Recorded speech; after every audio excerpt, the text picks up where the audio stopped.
Hello बच्चों, good morning. आज का जो अपना टॉपिक है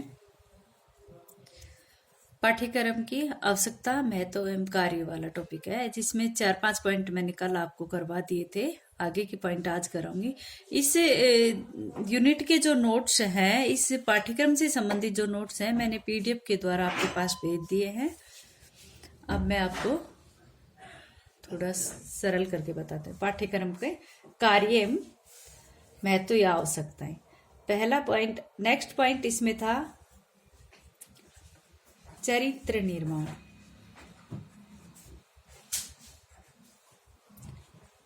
चरित्र निर्माण में सहायक। चरित्र निर्माण में सहायक हमारा जो पाठ्यक्रम होता है वो एक बालक के चरित्र निर्माण में सहायक है। किस प्रकार से है, आप सभी जानते हो कि बच्चा जैसा पढ़ता है उसी को क्या करता है, अनुभव भी करता है, वो उसको अपने जीवन में फॉलो भी करता है। इस प्रकार पाठ्यक्रम ऐसा होना चाहिए जो एक बालक को उच्च जीवन की या उच्च विचारों की शिक्षा दे, तो उनका चरित्र निर्माण कर, जो उनको नैतिक और धार्मिक शिक्षा भी दे। चरित्र निर्माण के बारे में हम कह सकते हैं कि पाठ्यक्रम का जो क्षेत्र है वो बहुत ही व्यापक, बहुत ही बड़ा होता है। उसकी अवधारणा बहुत ही वृहत होती है। इसके अंतर्गत केवल पाठ्य विषय ही नहीं पढ़ाते हैं, बल्कि दूसरे सहायक गतिविधियां भी आती है इसके अंतर्गत। जैसे विभिन्न प्रकार की पाठ्येतर क्रियाकलाप भी इसके अंतर्गत सम्मिलित रहते हैं। जैसे खेलों का आयोजन करते हैं। क्या क्या करते हैं? खेलों का आयोजन। जैसे आपकी बीएड में वो कैंप लगता है, आपका खुला स्तरीय कार्यक्रम, खेलों का आयोजन करते हैं। इसमें स्काउट वगैरह का, एनएसएस का,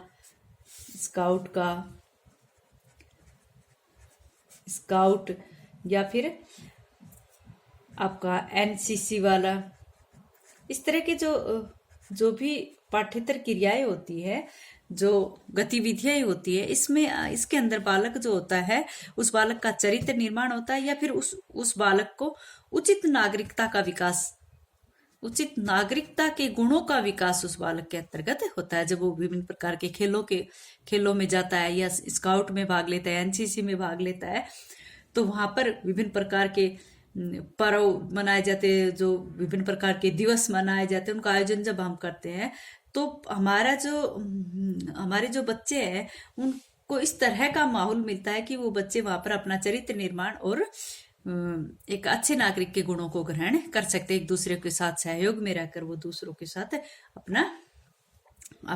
दूसरों के साथ सद्भावना का या सहयोग की भावना रखते हैं, जिसमें उनका चरित्र निर्माण में के गुण विकसित होते हैं। नेक्स्ट है व्यक्तित्व विकास।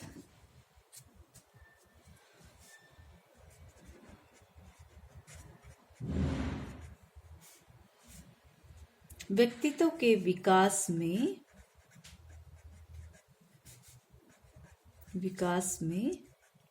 सहायक हमारा जो पाठ्यक्रम है वो एक बालक के व्यक्तित्व के विकास में भी सहायक है। किस प्रकार से? क्योंकि शिक्षा का उद्देश्य तो बालक का सर्वांगीण विकास करना होता है, और सर्वांगीण विकास किसके अंतर्गत आता है? व्यक्तित्व के विकास में आता है। ठीक है, तो बालक के व्यक्तित्व का सर्वांगीण विकास करना शिक्षा का उद्देश्य है। शिक्षा का उद्देश्य है, और उस उद्देश्य की प्राप्ति के लिए पाठ्यक्रम जो है उसका सहयोग पूरा होता है। और व्यक्तित्व के जो विकास के जो पहलू हैं उसमें बालक का शारीरिक, मानसिक जो भी विकास आते हैं, जैसे शारीरिक, मानसिक,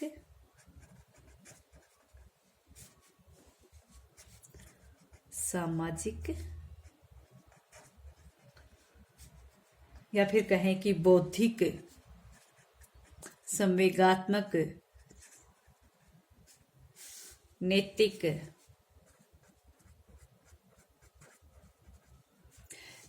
आध्यात्मिक, व्यावसायिक या सांस्कृतिक जो भी विकास आते हैं वो सारे किसके अंतर्गत आते हैं? व्यक्तित्व विकास के अंतर्गत आते हैं। तो इस प्रकार से एक बालक के व्यक्तित्व के विकास में पाठ्यक्रम पूरी तरह से सहयोग कर रहा है। पाठ्यक्रम में विभिन्न प्रकार की जो खेल कूद की प्रवृत्तियां या शारीरिक विकास की प्रवृत्तियां इसके अंतर्गत आती है। जो एक बालक के मानसिक व बौद्धिक विकास को भी प्रभावित करती है। विभिन्न प्रकार के जो पाठ्य सहायक गतिविधियां होती हैं उसमें नैतिक, आध्यात्मिक, सांस्कृतिक विकास होता है और एक बालक को सही ज्ञान व सही दिशा निर्देश व्यावसायिक शिक्षा के माध्यम से मिलता है, जो उसके सर्वांगीण विकास के अंतर्गत आता है। नेक्स्ट है 7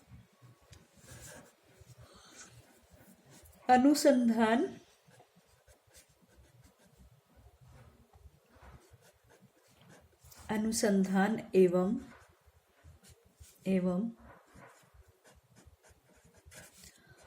आविष्कार में सहायक। अनुसंधान एवं आविष्कार में सहायक। हम सभी जानते हैं कि हमारा जो पाठ्यक्रम होता है वो एक अध्ययन वस्तु तक ही सीमित नहीं है, बल्कि वो एक व्यापक अवधारणा है। हमारा जो पाठ्यक्रम वो क्या है? एक व्यापक अवधारणा है। व्यापक अवधारणा है, सिर्फ पाठ्यक्रम तक ही संबंधित, इसका संबंध नहीं है।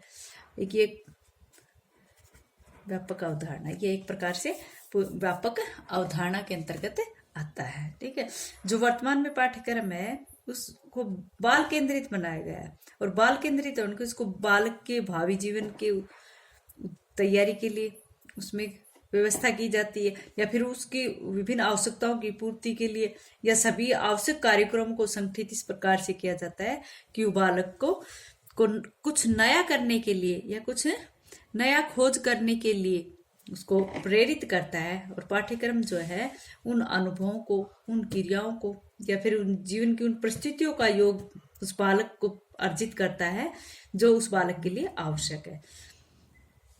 और विशेषकर जो उच्च स्तर की कक्षाएं होती हैं वहां पर छात्र जो है वो अनुसंधान और नवीन खोज की विषय वस्तु को अपनाते हैं और वो बालक क्या करते हैं, उसके अंतर्गत कुछ नया करने की चाहत रखते हैं और वो उसके अंदर कुछ नया कर पाते हैं।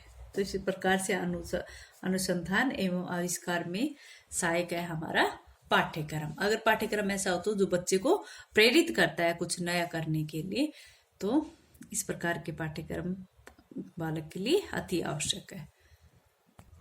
तो हमारा अगला पॉइंट क्या है? दर्शन एवं, अगला पॉइंट है हमारा दर्शन एवं शिक्षा। दर्शन एवं शिक्षा की प्रवृत्तियों, शिक्षा की प्रवृत्तियों को दर्शाने में सहायक, दर्शाने में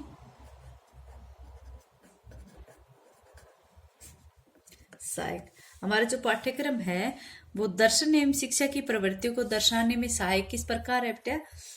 हम सभी जानते हैं कि हमारे जो भारत देश है उसमें अनेक दर्शन की धाराएं चली थी, अनेक दर्शन की धाराएं चली थी और विभिन्न प्रकार के जो दार्शनिक थे वो अधिकतर क्या थे? शिक्षक थे। जैसे महात्मा गांधी थे, अरविंदो थे, रविंद्रनाथ टैगोर थे आदि, ये सब क्या थे? शिक्षक भी थे, दार्शनिक भी थे। इन्होंने सभी ने अपने अपने मत दिए और हमारे पाठ्यक्रम में कुछ अच्छा करने के लिए कुछ ना कुछ विशेषताओं को जोड़ा उन्होंने। तो हम ये कहेंगे कि हमारा जो पाठ्यक्रम है वो दर्शन और शिक्षा की प्रवृत्तियों को दर्शाता है, क्योंकि उसका निर्माण करने के लिए हमारे जो दार्शनिकों ने सहयोग दिया वो शिक्षक थे और उन्होंने शिक्षा के क्षेत्र में कुछ सुधार करने के लिए अपने दार्शनिक विचार वहां पर प्रस्तुत किए। ठीक है, तो उन दार्शनिकों के विचारों की झलक हमारे पाठ्यक्रम में मिलती है, चाहे वैदिक काल से लेकर वर्तमान काल तक का पाठ्यक्रम लगा लो, या फिर चाहे गुलामी के समय से स्वतंत्रता प्राप्ति तक के समय का लगा लो। जो भी अपनी शिक्षा व्यवस्था थी उसमें बहुत सारे परिवर्तन हुए और उन सब की झलक जो थी वो हमारे पाठ्यक्रम में डाली जाती थी। इस प्रकार से जो परिवर्तन हुए या फिर कुछ जो नए कार्य, इसके नई प्रवृत्तियां जो इसके अंतर्गत जुड़ी, वो सब हमारे दार्शनिकों के कारण जुड़ी। तो हमारा जो पाठ्यक्रम है वो दर्शन एवं शिक्षा की प्रवृत्तियों को दर्शाने वाला है। नेक्स्ट पॉइंट है अपना तत्कालीन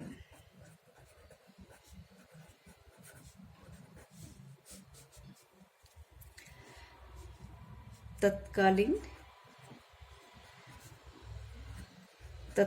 घटनाओं, पेन ही नहीं चल रहा, तत्कालीन घटनाओं के ज्ञान में सहायक, तत्कालीन घटनाओं के ज्ञान में सहायक। ठीक है, तो हमारा जो पाठ्यक्रम है उसकी एक प्रकार की ये विशेषता भी है कि वो वर्तमान को साथ लेकर चलता है। ठीक है, तो वर्तमान को साथ लेता है तो हमें तत्कालीन जो भी घटनाएं होती है उन सभी की सूचना हमें पाठ्यक्रम के माध्यम से मिल जाती है, क्योंकि आज का जो युग है वो औद्योगिकी का युग है। किसका युग है? औद्योगिकी का। और औद्योगिकी का जो युग है,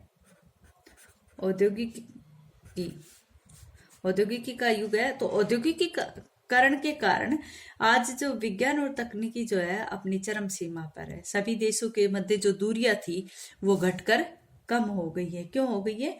क्योंकि विज्ञान और तकनीकी के कारण हो गई है। और इन सब का जिक्र हमारे पाठ्यक्रम के अंतर्गत रहता है। हम सभी जानते हैं कि जो भी राष्ट्र जितना विकसित और विकासशील होगा उसकी शिक्षा व्यवस्था उतनी ही अधिक अच्छी होगी ना, या फिर यूं कहे कि जहाँ की शिक्षा व्यवस्था अच्छी होगी वो राष्ट्र उतना ही अधिक उन्नति और प्रगति करता हुआ होगा। आप सभी जानते हो। तो इस कारण से हम सभी जानते हैं कि तत्कालीन घटनाओं का जो टॉपिक है वो हमारे पाठ्यक्रम में होना बहुत ही जरूरी है। देश विदेश की विभिन्न घटनाओं से अवगत कराता है, ये विभिन्न प्रकार के भौतिक और सामाजिक परिस्थितियों से परिचित कराता है हमारा पाठ्यक्रम। ठीक है, बालक जो होता है वो तेजी से जो भौतिक परिवेश बदल रहा है उसको अपने भावी जीवन में तैयार करने के लिए उसका ज्ञान होना बहुत ही जरूरी है। इसलिए वर्तमान युग की तत्कालीन घटनाओं का पूर्ण और सटीक ज्ञान कहाँ पर मिलता है? हमें पाठ्यक्रम के माध्यम से मिलता है। अच्छा बच्चों, आज इतना ही।